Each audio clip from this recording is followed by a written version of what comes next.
Hello guys, what is going on? I'm Muslim. Welcome to a slightly different video. This will be my first ever anime movie review on the channel. Sorry if there's a slight bit of wind going on with the audio. It's just too hot for me to record this without a fan on. Hopefully the fan isn't blowing into the mic, so hopefully it's just background noise. But straight away, I can probably feel. I feel like a lot of people would like get triggered if I started like just talking negatively about the movie without any warning, and this review is going to be around 50-50 positive and negative. On my anime list I put it as a 5 out of 10, so it's average for me. So if you don't want to hear about the negative sides from my perspective, and the reasons why I think that happened, because I understand the reasons why people love it as well, and I don't really get angry about that bit, then you don't have to watch the video. But it's just warning, because sometimes I get annoyed depending on whether people talk about stuff that I like in a negative way, so just letting you know. So to start off with, the main problem I had with the movie, I think, is that until the very end, until we basically got a recap 5 minutes at the end, there was rare moments where I cared about the main character, almost none at all. It's not, I sympathized with her in her decisions, but I never really empathized with her situation. I didn't, because I feel like I know exactly why that is. When going into this movie, all I knew about it was that it was a high fantasy movie, and so I was going into it expecting a shit ton of world building, and for that world building to actually mean something. Now, with the dragons, obviously that actually meant something for the world plot, like, because there was a plot going on outside of the main story. The main story was very focused on the character, and obviously the dragons slowly dying off. That spurred on the plot, which developed sort of around the main characters, and then eventually actually impacted them in a way which meant that we got to see like a sort of like a conclusion, which was nice. But so, other than that, I mean, and the thing is, when it comes to the world building as well, the only interesting part of that world got destroyed instantly. I've seen a million built-up cities on mountains, with rivers flowing, taverns, poor, rich people. I've seen that in so many different fantasy medias, whether it be movies, TV, books, even. So when it started off in such a very drastically different place, where it's these isolated, immortal people, and they communicate via the way they weave stuff and the different colors that are in them. That was so. That was interest. It piqued my interest very much. I struggled to keep up because the way they also wrote this is they wrote it to assume that the what viewer was very smart, and so like there was even bits like where it felt like there could have been an extra scene there just to keep people up, because pacing was also an issue, but I'll talk about that in a minute. But like some of the terminology at the beginning of the movie, I struggled with, and I was thinking about that. Then all of a sudden, we're not in that world anymore. Like I just wanted to spend a bit more time there, maybe just get a bit of an explanation about the culture, because what that did, which I think was actually good for the movie, is that I actually didn't like either party in the world plot. I didn't like the immortals that were trying to save the princess. And I also didn't like, the nobles who were trying to like breed in like the immortal blood.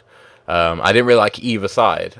If I liked anybody from the side, it would be like the other nameless rebels, I guess, like for fighting back. But I don't really know what they were being oppressed against, because that wasn't explained either. There was just a lot of this world. When going to high fantasy, I expect a lot of it to be explaining the world, just so when stuff happens, sorry for my phone going off, when stuff happens I can actually understand why, and then I can quicker, sorry, I can understand what that'll mean for the characters, because obviously that's the main point. But what this movie does is it focuses, for me, too much on the main characters, and when we go back to what I said at the start, and I didn't spend enough time in that world to fully sort of get into the shoes of the main character. Throughout the entire movie, I was just a bit bored, just because of me not caring at all about the main character, which is sad. Because, like, honestly, I can see why people love it, because it's very sad. A lot of people think that if they cry in if a movie made them cry, then it's automatically good. And I just didn't even think about shedding a tear, not because I don't cry at movies, but just because I just didn't care about the characters. Now, if we move on to more objective stuff, because that was very subjective. I mean, there's a few things that are objective, like the actual time spent in the worlds, which I think could have been more, especially since this was labeled high fantasy. But if we move on to something which I think is more objective, I don't think anybody likes bad CGI. I don't think anybody would like bad CGI, and this movie had a bit of it. It was a 50-50, honestly. I said about this in my tweet. If you want to follow me on Twitter, I do talk about reviews that are upcoming, so I do give like little reviews before I upload my big review on a video. But the CGI for me, in a lot of places, it was incredibly jarring due to the frame rate, and also just it didn't match the style of the anime in the slightest. I think Giguk did a video. I think it was Giguk. He said the best anime is the anime that you don't. The best CGI is the best anime. The best CGI is CGI that you have to question whether it's CGI or not. That's sometimes true, but there was blatant CGI, which I loved in this movie. When we got to like the last sort of 20 minutes of the movie, where the fighting actually started, when we come back around to the world plot and how that's been going on, and we get this big fight at the end, the CGI when it was up close was surprisingly good during the fighting. It was surprisingly good. There was a little repetition when it came to background CGI as well, which I thought was very, very good. During where the dragon got attacked by the dagger, was actually the same scene where I was like, I just couldn't bear to look at that dragon CGI. It was just god awful. The frame rate was terrible. They didn't need to linger on it for so long. If they chose different angles, it could have been hand drawn. Probably would have even saved them time and definitely saved them money. But during the same scene as that terrible CGI, we cut to the background, and then there's like 5 or 6, which is pretty good, different loops and different animations for the CGI of people running away, and it looked really, really good. I really enjoyed that, like just that little attention to detail, because a lot of not movies, but a lot of anime, from what I've seen anyway, personally, I haven't seen everything. A lot of it that I've seen is like 1 or 2 loops at most, and I'm glad that there was more. But it was a movie, so you expect like a bit more quality when it comes to the details of it, I guess. Overall, another character I couldn't sympathize with was the son of the movie, Ariel, because again, we didn't really get to see. I mean, what we got to see was afterwards we got to see, like, oh, he feels like he doesn't deserve the amount of care that he gets. But this is very, very personal. Like, this is very subjective. I just didn't get on board with that. I was just like, just be a bit nice, you don't have to feel like you deserve it. Just be a bit nice. I mean, if you feel like you don't deserve it, you feel like it's unfair to her to stay with her and something like that, like make her be a burden to her. Because I guess now he knows that he's just going to be a speck in her life, I guess. I assume that he's thought about it, because that was no big theme of the movie, which was, death and stuff. It was starting from when the dog died. Maquia was like, everyone's going to be dead and I'm still going to be here. And that's how the movie ended as well. So, that theme was good. I like that when movies have consistent theming throughout, because that's the only really good way to tell a story. If it doesn't have a consistent theme, then I feel like stories can get lost in the way and sidetracked and stuff like that. So that's not good. But like I said, I didn't really care about any of the characters till the last minute, mainly because that theming came full circle, and also we got the look back on their lives, and when we get to see it all in one go, it kind of like, yeah, I understand now. I understand a bit about the character, and when, like I said, when that feeling came full circle, I was like, oh, I sympathize with this character now. I empathize, sorry, because I understand what she has done. She's given someone a full life. I'm actually getting some chills now, honestly. She's given someone a full life. She attempted for a long time to give this one person everything, and this one person has given lives to other people. And I feel like that's very, very good. As she rides off into a potentially a new life, who knows? They did sort of allude to that at the end, like, which life are you gonna lose next, or something like that. So that was cool. I did enjoy that a lot. Talking about the theming, just one more time.